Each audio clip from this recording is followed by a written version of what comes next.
Hi ಮಾಮೀಸ್, ನಿಮ್ ಮಕ್ಳದ್ ನೀವೇನಾದ್ರು engage ಆಗಿ ಇಟ್ಕೊಳ್ಬೇಕು ಅಂತ ಪ್ಲಾನ್ ಮಾಡ್ತಿದ್ರೆ ದೆನ್ ಈ ಜಾಗನ ಖಂಡಿತವಾಗ್ಲೂ ವಿಸಿಟ್ ಮಾಡಿ, ಬನ್ನಿ ತೋರಿಸ್ತೀನಿ. ಮಕ್ಳನ್ನ ಇಲ್ಲಿ ಕರ್ಕೊಂಡ್ಬಂದ್ರೆ 100% ಅಲ್ಲ 200% ಫುಲ್ ಎಂಜಾಯ್ ಮಾಡ್ಕೊಂಡು ಹೋಗ್ತಾರೆ. ನಾವು ಬಂದಿದ್ದೀವಿ ಫಂಕಿ ಮಂಕೀಸ್ ಇನ್ ಕೋರಮಂಗಲ. ನೀವೇನಾದ್ರು ಬೆಂಗಳೂರಲ್ಲೇ ಇದ್ರೆ ನಿಮ್ಗಂತೂ ತುಂಬಾನೇ ಕಡೆ ಇದನ್ನ ನೋಡೋ ಚಾನ್ಸಸ್ ಇರುತ್ತೆ. ಆ್ಯಂಡ್ ಇವ್ರದ ವೆರೈಟೀಸ್ ಆಫ್ ಗೇಮ್ಸ್ ಅವೈಲೇಬಲ್ ಇರುತ್ತೆ. ಮಕ್ಳಿಗಂತೂ ನಿಜವಾಗ್ಲೂ ತುಂಬಾನೇ ಎಂಜಾಯ್ ಮಾಡಿದ್ರು ನನ್ನ ಮಕ್ಕಳು. ಅವ್ರನ್ನ ನೋಡಿದಾಗ ನಮಗಂತೂ ಇನ್ನೂ ಖುಷಿ ಆಯಿತು. ಸೊ ವೆರೈಟೀಸ್ ಆಫ್ ಗೇಮ್ಸ್ ಇರುತ್ತೆ. ನಾನಂತೂ ಅಂದ್ಕೊಂಡಿರಲಿಲ್ಲ ಇಷ್ಟೊಂದೆಲ್ಲ ಫನ್ ಆ್ಯಕ್ಟಿವಿಟೀಸ್ ಇವ್ರ ಹತ್ರ ಅವೈಲೇಬಲ್ ಇರುತ್ತೆ ಅಂತ. But trust me, this is so amazing. And once in a while ಮಕ್ಳನ್ನ ಈ ಥರ ಜಾಗ ಕರ್ಕೊಂಡು ಬಂದಾಗ ಅವರ ಎನರ್ಜಿ ಕೂಡ ಬೂಸ್ಟ್ ಅಪ್ ಆಗುತ್ತೆ. ಆ್ಯಂಡ್ ಅವ್ರಿಗೂ ತುಂಬಾ ಖುಷಿ ಆಗುತ್ತೆ ಅಂತೂ 100%.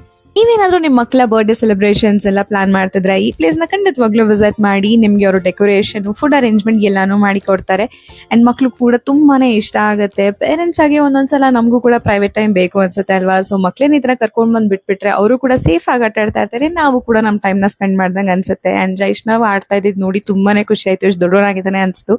ಈ ರೀಲ್ ಏನಾದ್ರು ಇಷ್ಟ ಆಗಿದ್ರೆ ಬೇರೆ ಅಮ್ಮಂದ್ರು ಕೂಡ ಶೇರ್ ಮಾಡಿ.